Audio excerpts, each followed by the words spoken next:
does universal design for learning fit in? And the answer is everywhere.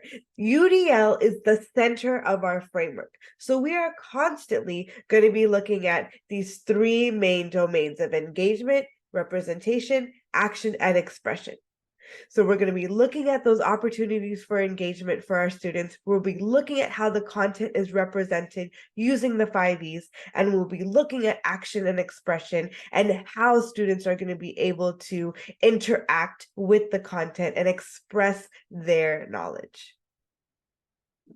So when we think about the three areas of UDL, we have engagement, representation, and action and expression. And now what does that look like when we overlay it with this framework of do, know, think? What we're saying is that there is the two frameworks can overlay with each other. So with do, what are the students doing? That goes back to here. How is the content being represented? How is their action and expression? What are the students doing? Know is the content knowledge.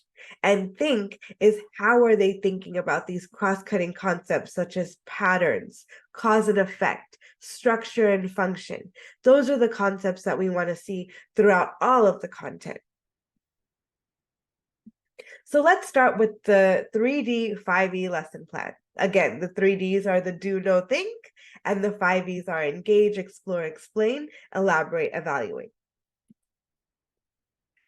And then notice that we're going to be using universal design for learning to inform our next steps. It's not necessarily a checklist, but it's more of a placemat for us to evaluate how our lesson plan is coming to be.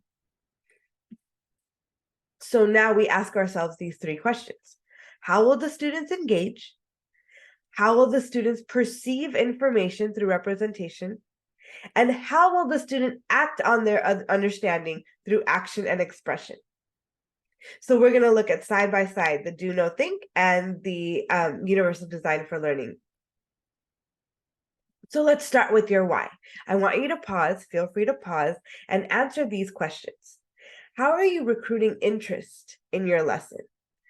I doubt that many of your students are running and saying, yes, let's learn about photosynthesis.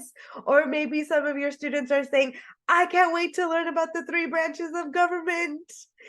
If they are, I really just want to know your secrets. But I'm pretty sure the average student is, thinking about social media or something that has nothing to do with your instruction. So we have to figure out how can we connect the why.